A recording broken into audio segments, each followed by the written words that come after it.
I'd like to welcome you to another episode of You Can't Make This Shit Up. I'm your host, Joel Hoxley, with David Washington. We have a special guest here today with us, and that's Commissioner Emily Bonilla. Commissioner, could you just introduce yourself to our audience? Yes, I am Commissioner Emily Bonilla, and I was elected first in 2016 and re-elected in 2020. Excellent. So, is it okay if I call you Emily? I'm so used to calling you Emily, and it's just, kind of like a little comfort level, and it's like a homecoming in a way. Tell us a little bit about what it means to be a commissioner. What it means, or like to me, or what does To it you, actually mean? yes. To you, yes. All right. Well, as a county commissioner, the way I explain it is someone who manages the county, right? You pay your taxes, the funding goes up to the federal level, goes to the state, and that money just trickles back down to the county, and we manage how that money is spent to manage the county and everything you experience in the county. So the roads, utilities, just different things like that, right? For me, what being a county commissioner means is that you're a representative of the people. So, we say local government is closest to people, and it really is.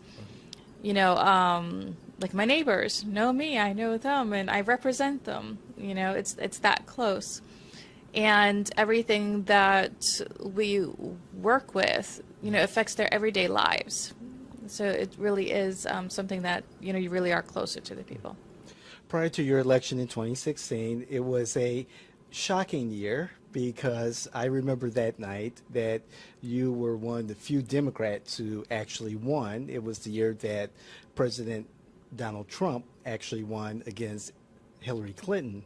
And so there was a lot of long faces, but I remember you being on the stage at the Avalon Theater, or The Abbey. Abbey, thank you, the Abbey Theater, and just this big grin on your face. The Orlando Sentinel took a picture, and it's just great. So I remember that. Prior to 2016, you were an advocate for, and still are, an advocate for the rural space, the open space in District 5. Can you talk a little bit about that?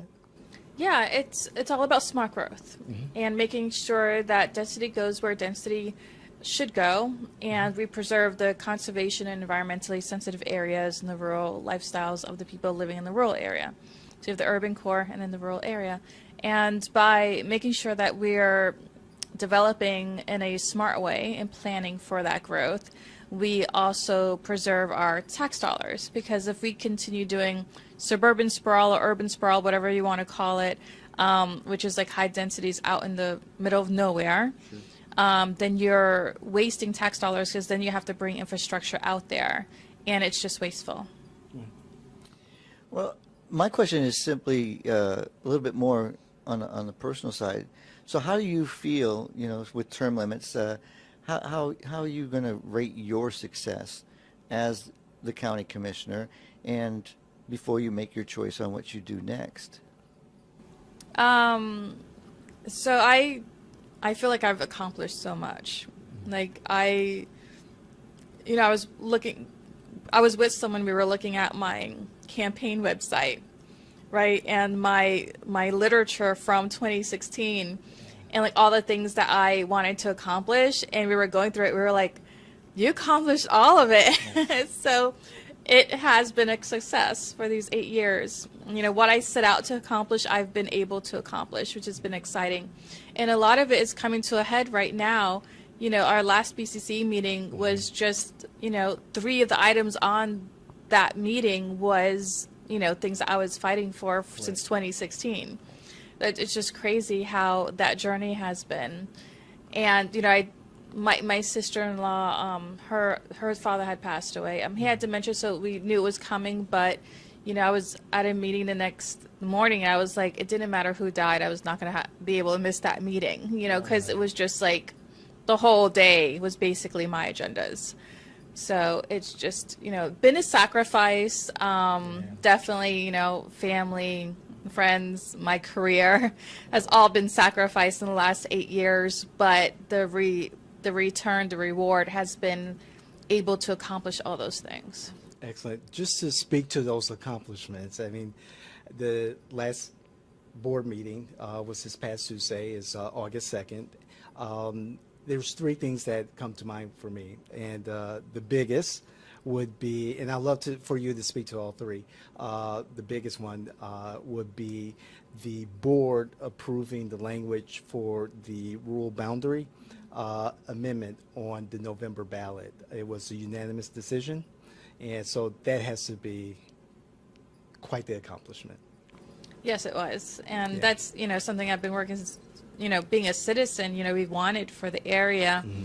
And in 2018, I actually tried to do petition initiative, but in 2016, they had changed the rules for petition initiatives, making it almost impossible for me to do. And we tried again in 2020 with the CRC. They didn't pick it up. And then again, and now 2024, they picked it up, and then we were preempted, Yes. and then came back to the board. So it's been definitely a battle trying to get Correct. that on the ballot, and we finally got it. Correct. And another issue would be Project 2050. Don't want to confuse that with 2025. It's a lot of talk about that. That's on a whole different level, but Project 2050, can you talk a little bit about that? Yeah, it's Vision 2050. Thank you. Vision 2050. And, that came up because of the land use development, Lake Pickett North, Lake Pickett South, the Grow and Sustany. Correct. That was happening when I was elected, and that created so much controversy. And, it was like between the people and the board and the developers, just this whole battle, right? Mm-hmm. And so Mayor Jacobs at that time was like, we can't have this happening anymore. We need a plan so that people know and they're engaged in how their neighborhood's going to grow and what they want it to look like. So that's when Vision 2050 really started. Again, that's another thing that's 8 years, right? Right. We're at a point where, I hope we make it to the end of it, but I'll just say things aren't looking really good for it right now. Okay. And it's more now, it's between the staff and the commissioners, we want this, and they're pushing for what they want. And we're the ones who make the decision, but we really need them to edit it and amend it to match what the commissioners want, so that we can actually have something that we're proud to vote on. And I think it's October. Okay. That we'll be voting. All right. One of the issues that kind of go under the radar is the water situation in Wedgeville, a community in East Orange in District 5. It seems to be a little movement towards some type of solution. Can you speak to that?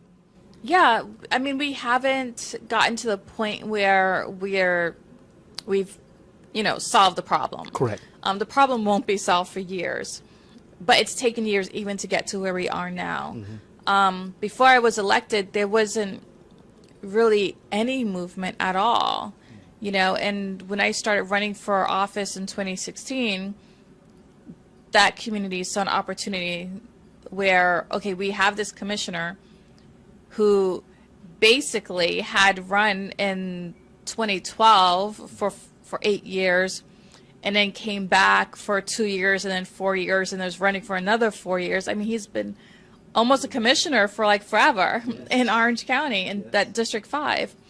And they got no attention from him to solve their problem of the water utility company out there. Is high prices, bad quality water, old sewage systems, just the whole system was from the 1960s, Oh, wow.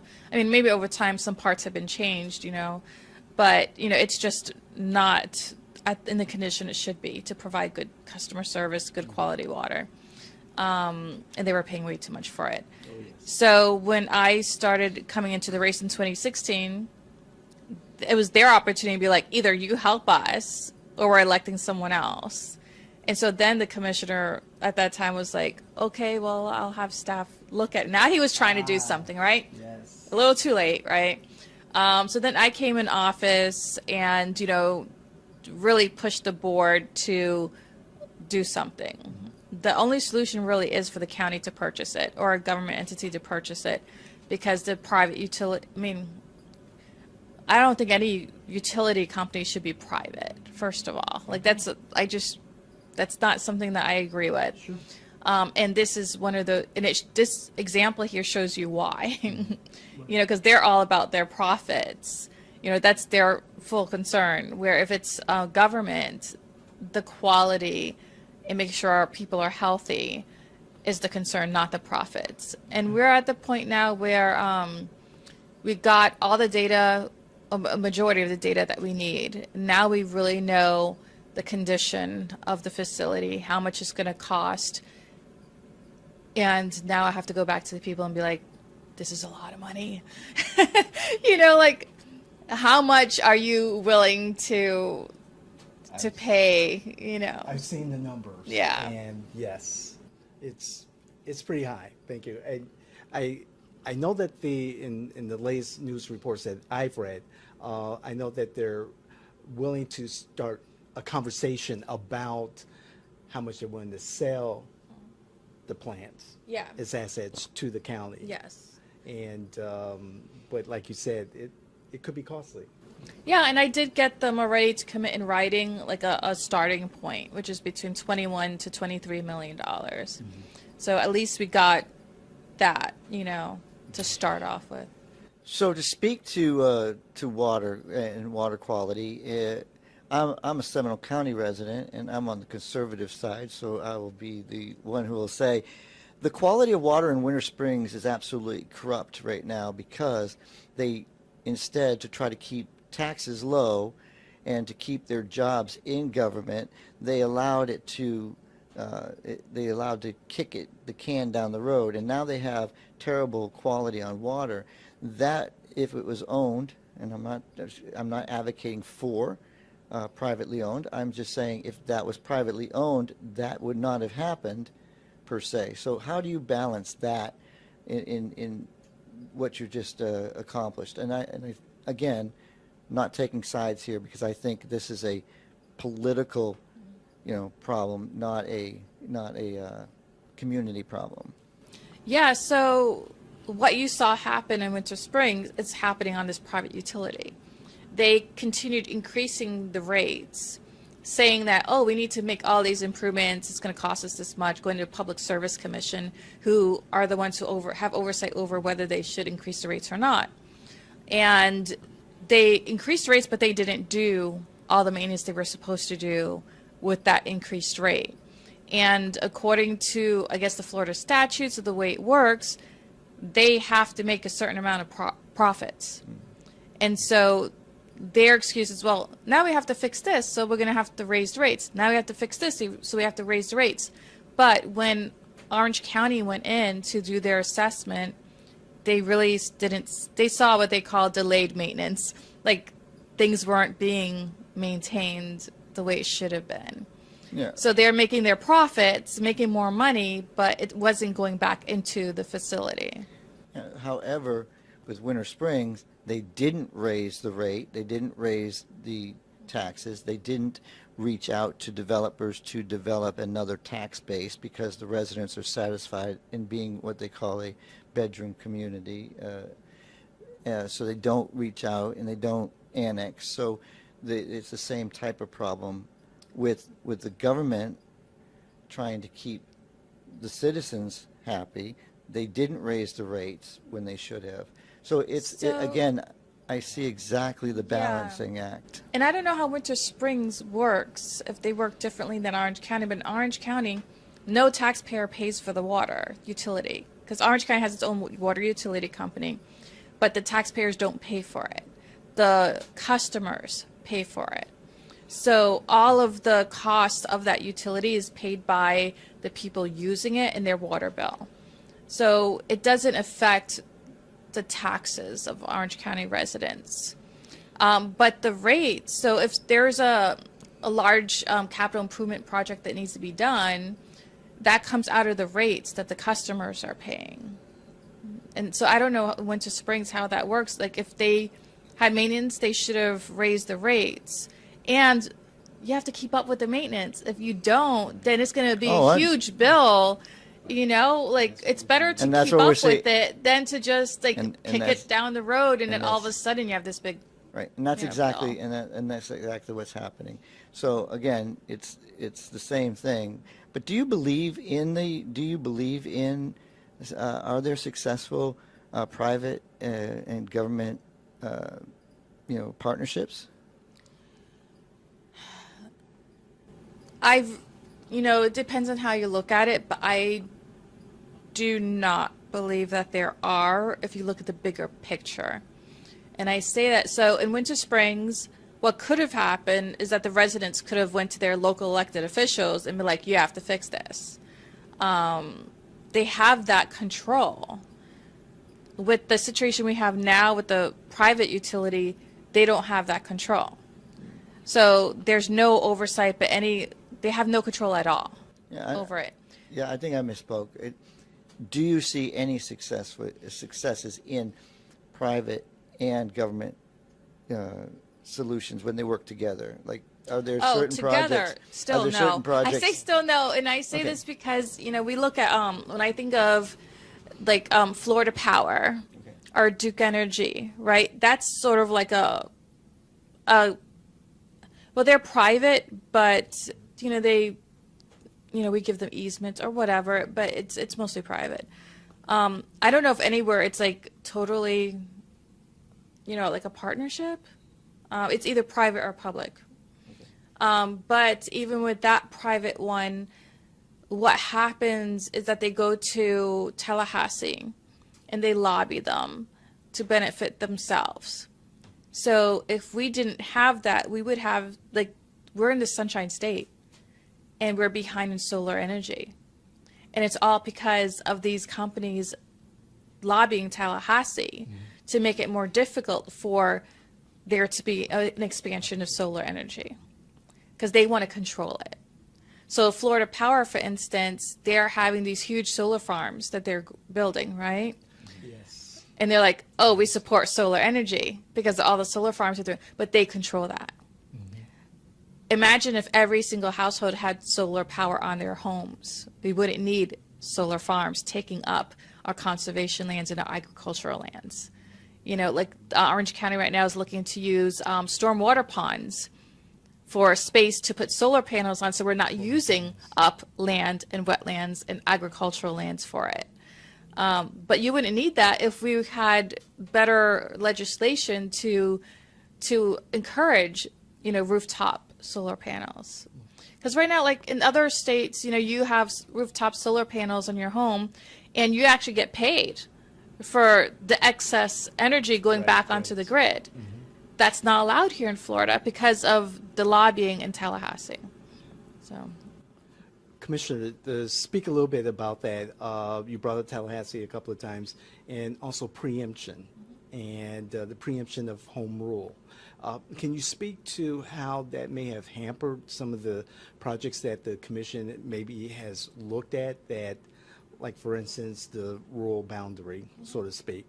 But can you speak to how preemption has been helpful or not so helpful? I don't know any instance where it's been helpful.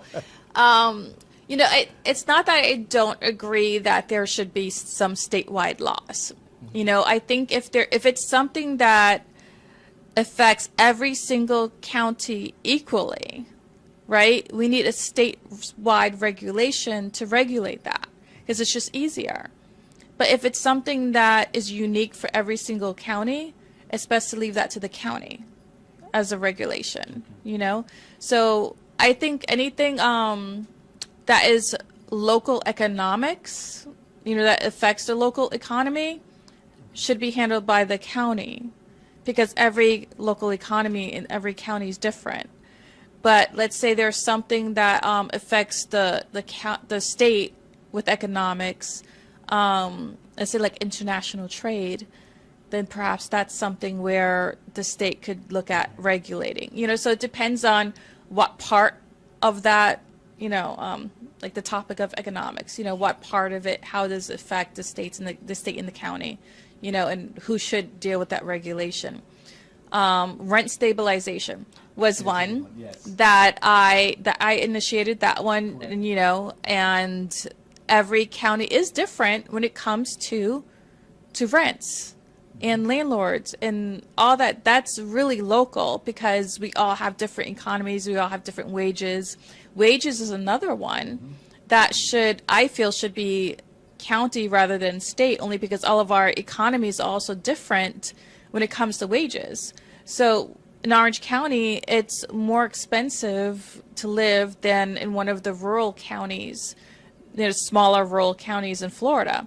So, why should they have the same wage? Yeah, I mean, I don't think they should both have the same wage. I mean, because it's different. So that's something I think should be county rather than state. Rental, in control of the rents and those kind of laws, I think should be the county. Sorry, did I misspeak with the wages? I meant it should be county. Yeah, it should be. Yeah, minimum wages should be counties, not state. Okay. And I know where corporations come in and they're probably like, oh, that's too confusing, but corporations, they're not all over the state for the most part, unless you're looking at McDonald's, and they can adjust, right? So yeah, so that's how I feel about preemption and, state laws versus county laws. Well, McDonald's would be individually owned. The franchise. They're franchises. So individually, they would have to adapt and overcome. So it's just like most people don't realize your BP, just because it says British Petroleum on it, it's not owned by somebody in Britain. It's probably owned by somebody as local as you and I. So. Yeah, and to show you how they could adjust. So, I'm terming out, so I've been looking at job postings, right? A lot of the remote jobs, they will pay you based on where you live and the cost of living where you live rather than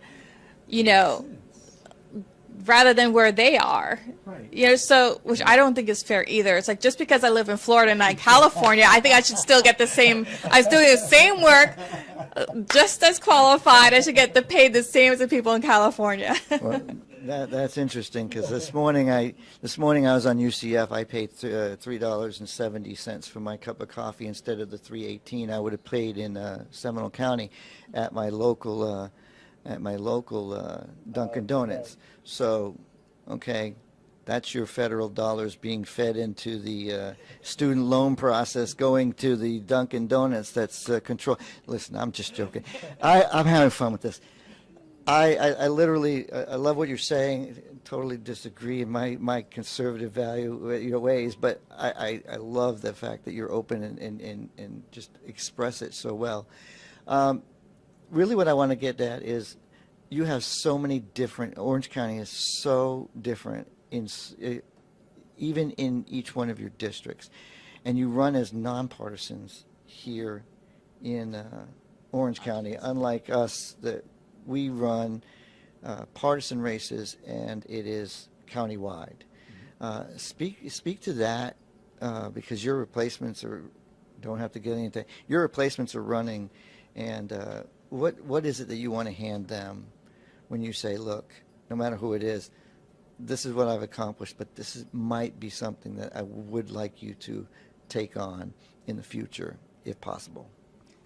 Yeah, that's a very interesting question, because I've been thinking about that. And I was like, either the next person is going to have nothing to do, because I've accomplished everything that I set out to, or they're going to be super busy because my district is so diverse and has so many different issues.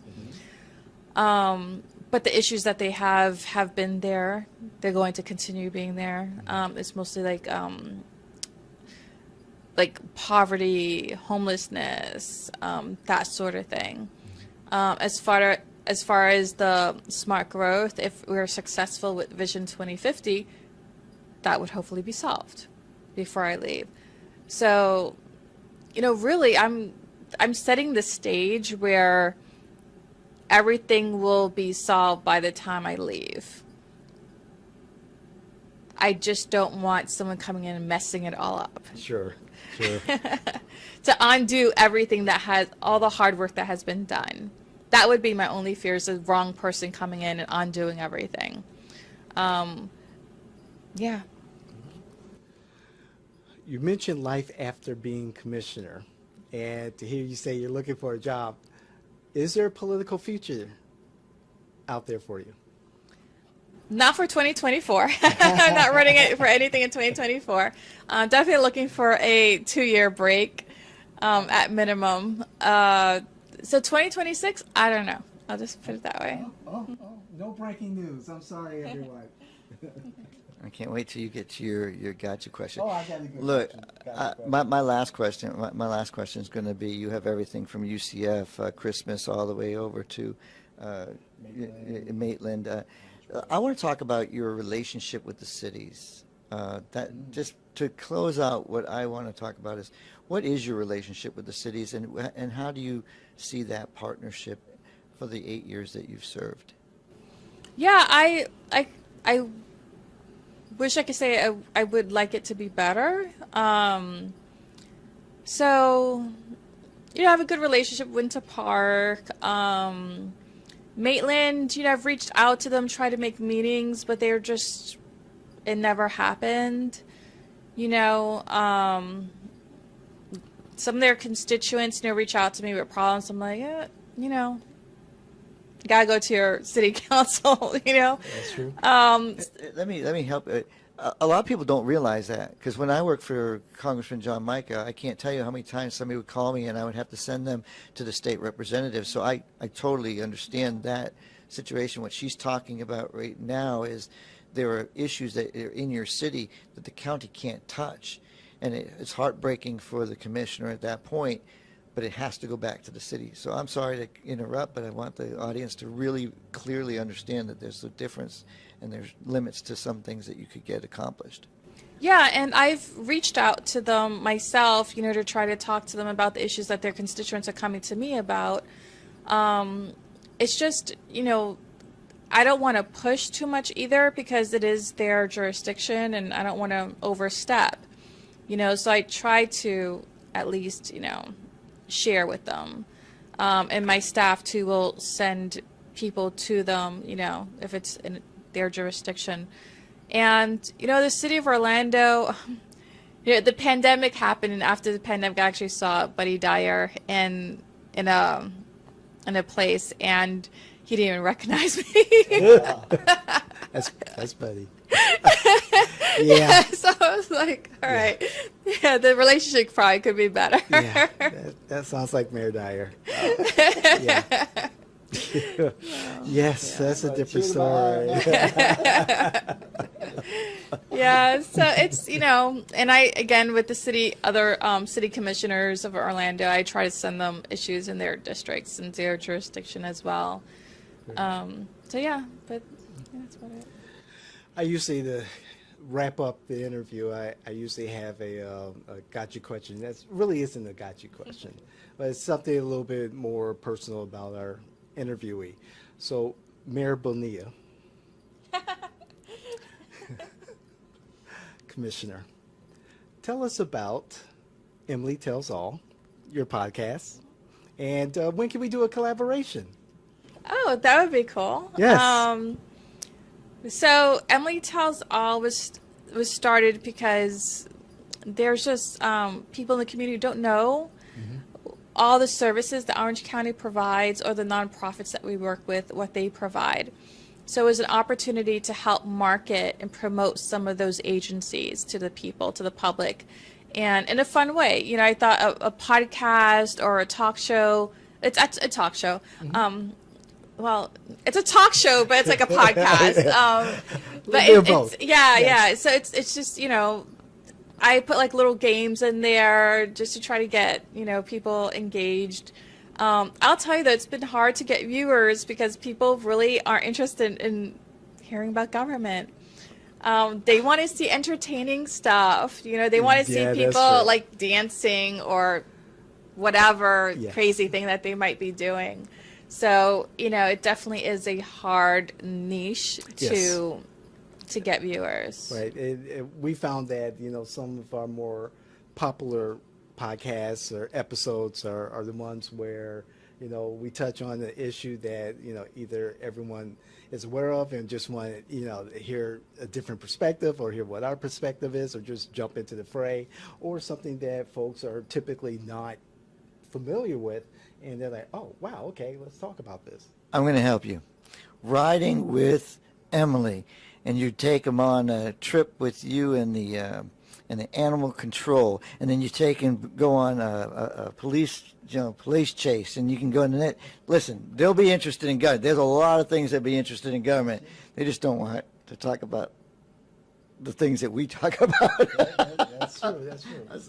Yeah, I did. I went to animal control. We did that one. One of the most popular ones is, which is it? It's the I have a couple of most popular ones.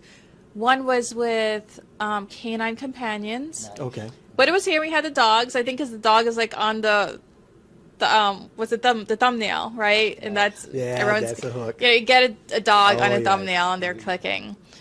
So we have that one. That's the most popular. Another one was I can't remember that. It's like an Irish sport.